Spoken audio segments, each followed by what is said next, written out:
Hey everybody, this is Abby from Realistic Kitchen and Gardens. Today is September 21st.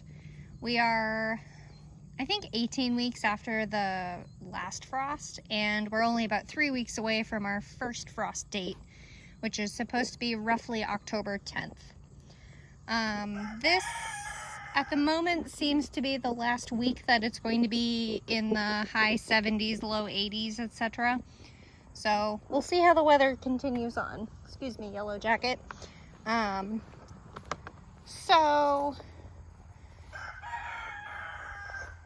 This whole herb area, I'm trying to decide where I want to put my horehound. I'm trying to decide if I want to even keep the winter savory because I don't think it's that good. The chocolate mint I'm definitely keeping, and I'll probably up pot into the pot that the spearmint is in. And that bed is done. It's so dry.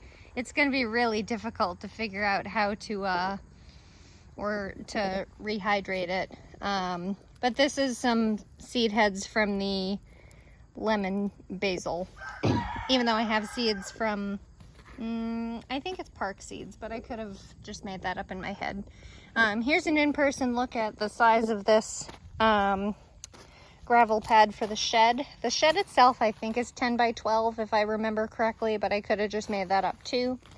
So that kit will be purchased next month. Leo! Cease and desist! So that'll be purchased next month.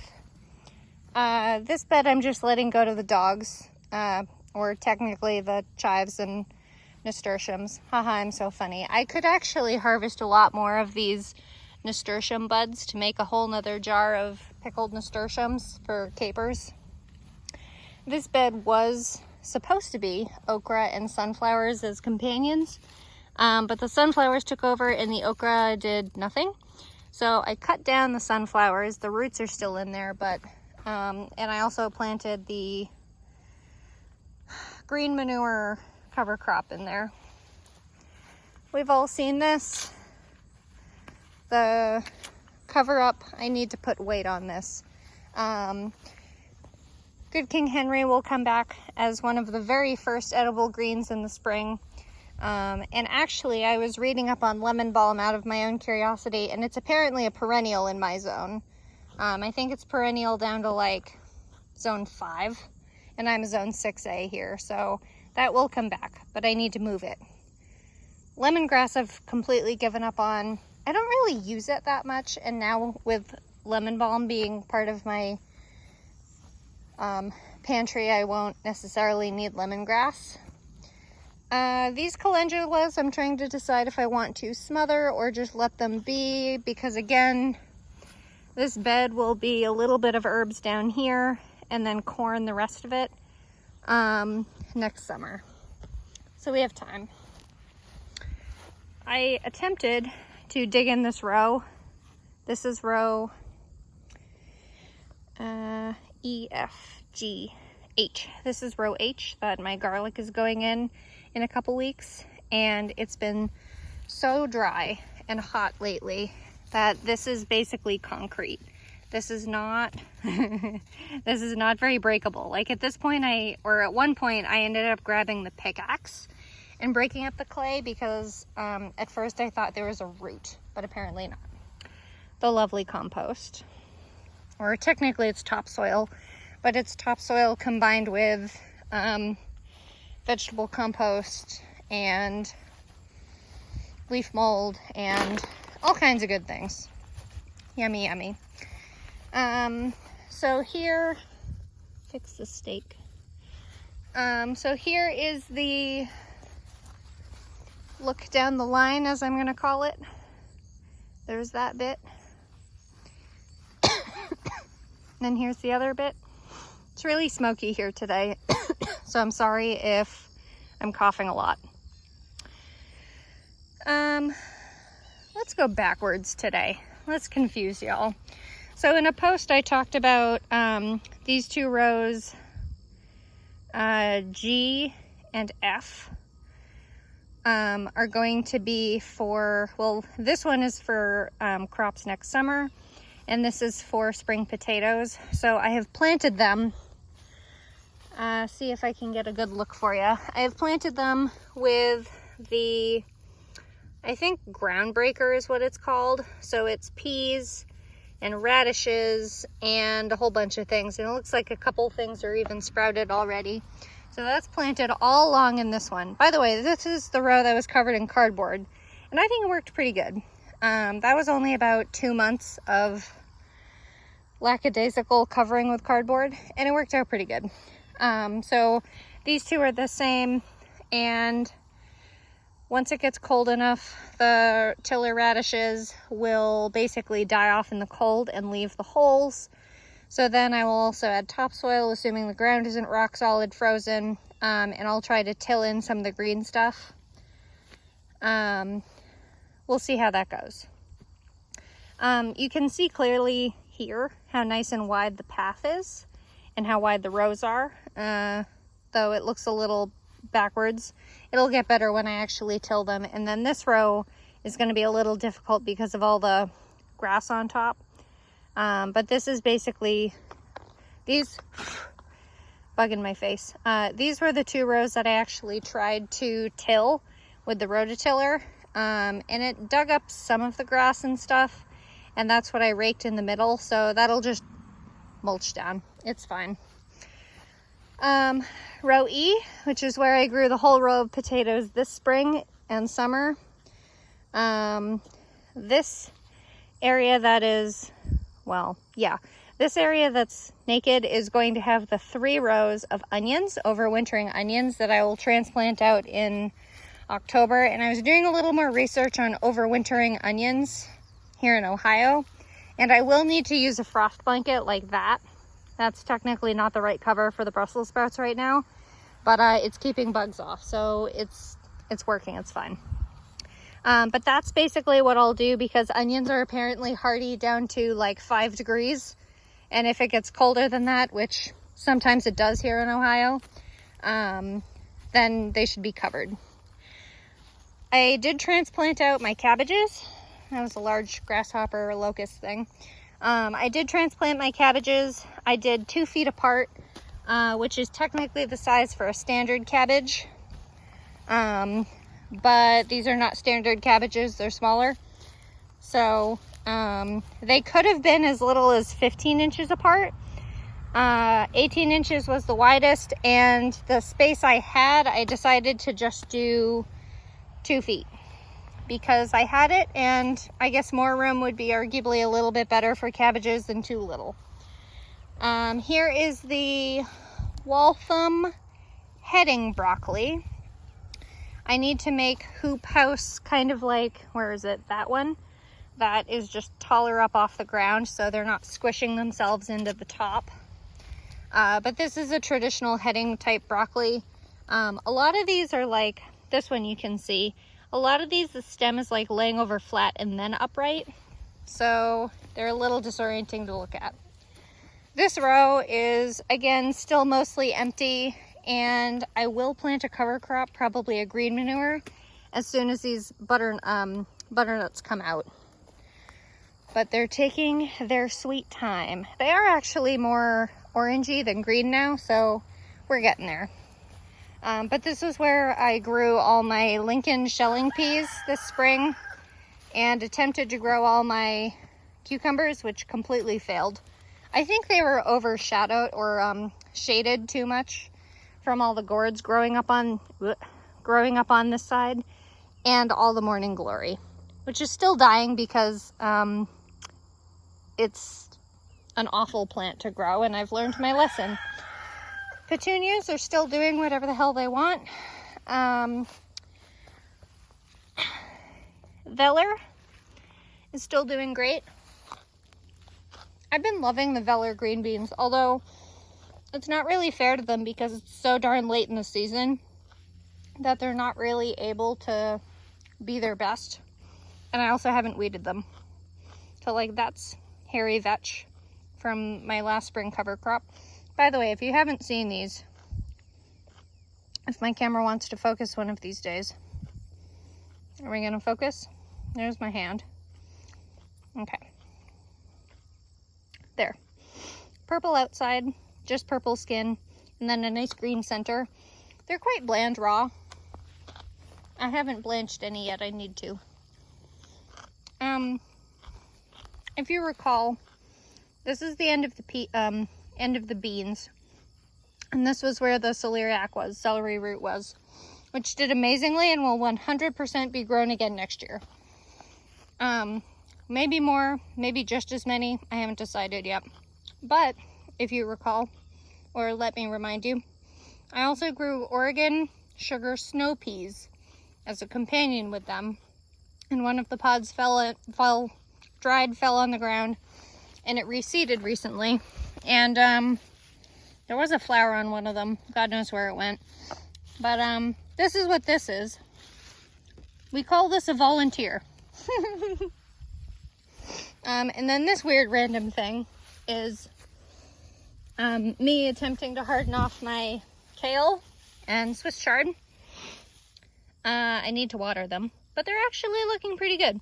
I have 2 purple kale. I have one maybe it's that one. One dino style kale, and I think maybe 2 dino style kale. I think the common variety is also called Licino or Licino, something like that. And I think I have at least 2 Swiss chard, if not 3. So those will be transplanted out here soon when I get my act together, or a day off, whatever happens first. Probably a day off. I think I have a couple days off next week, so be prepared for busy. And then this is the mosquitoes. I was hoping the smoke would ward them off. Let me go on this side. This is the purple sprouting broccoli, which I guess I need to stake, huh? This is the only like semi-straight one that doesn't look stupid. But I guess brassicas kind of do this. This one I staked a little bit when I built this taller hoop. So these pieces of metal are just 9-gauge wire that are a little over 5 feet long when straight. And I just curved them into a hoop and stuck them in the ground for sheer height. This one is not 5 feet long, and it's the short one, but you know.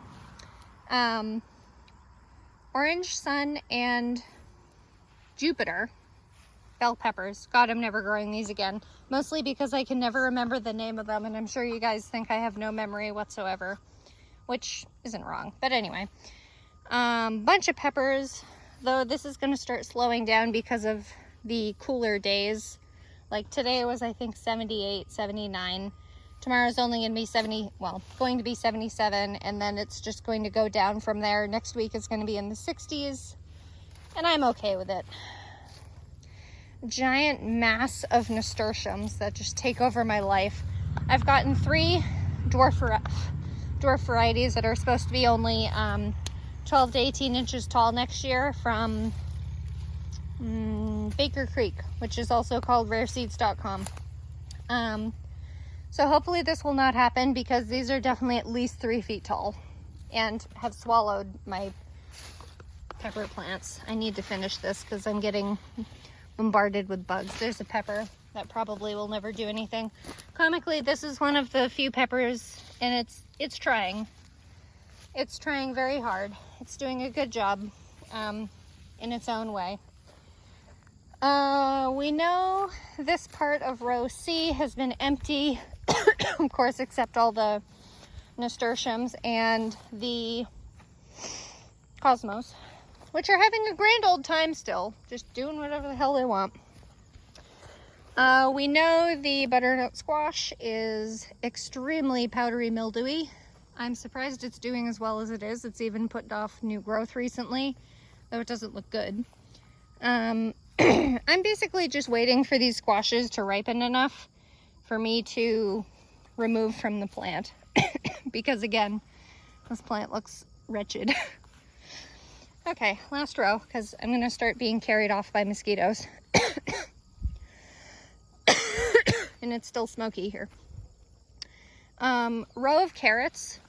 This is right about all I got. I'd say maybe maximum 2 dozen. And it's really spotty. But I did also notice that, so keep in mind that I had that patch full height. And what I did originally was, well, I tore all this down. I tore this giant patch down and put the compost in, but this obviously shaded that.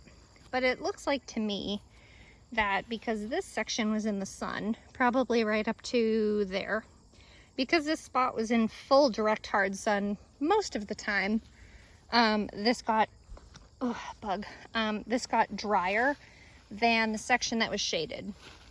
From my guess, based on how many carrots are there versus there.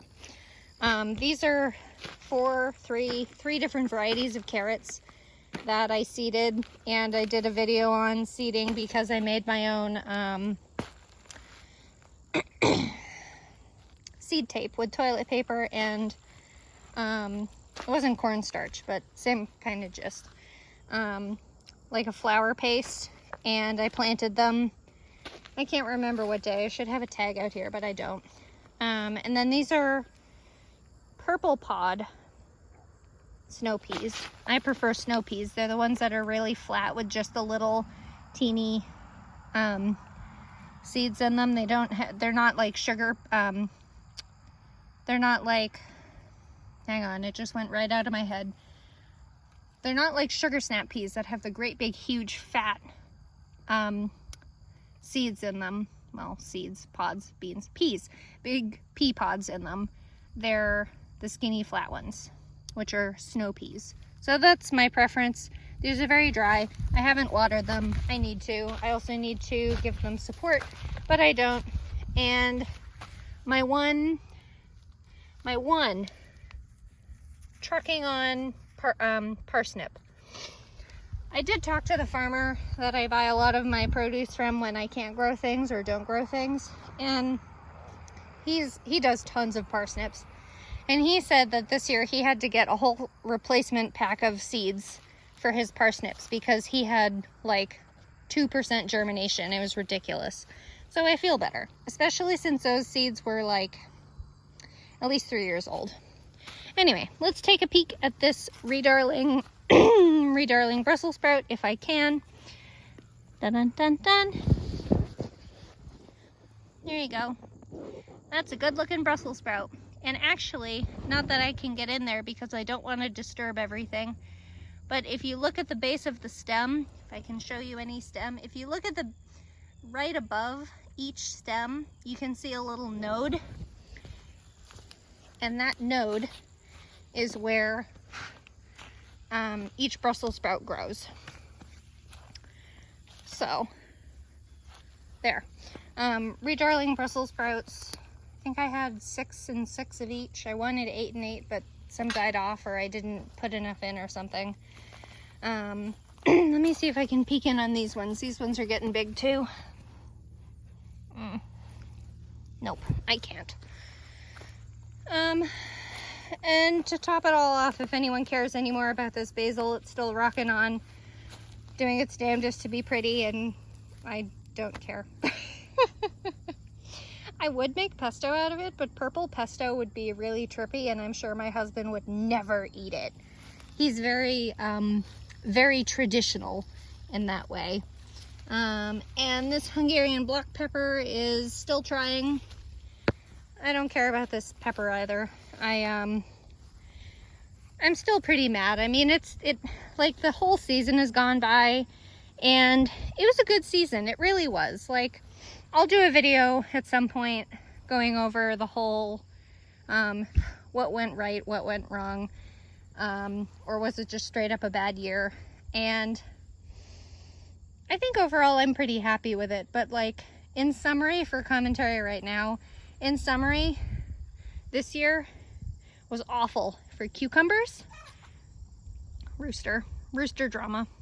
Awful for cucumbers and absolutely awful for peppers for me. But that might have been the monster nasturtiums everywhere. Anyway, if you like this kind of stuff, please like, comment, and subscribe for more, and follow my Facebook page, Realistic Kitchen and Gardens, for more updates than what YouTube's gets. Thanks, bye.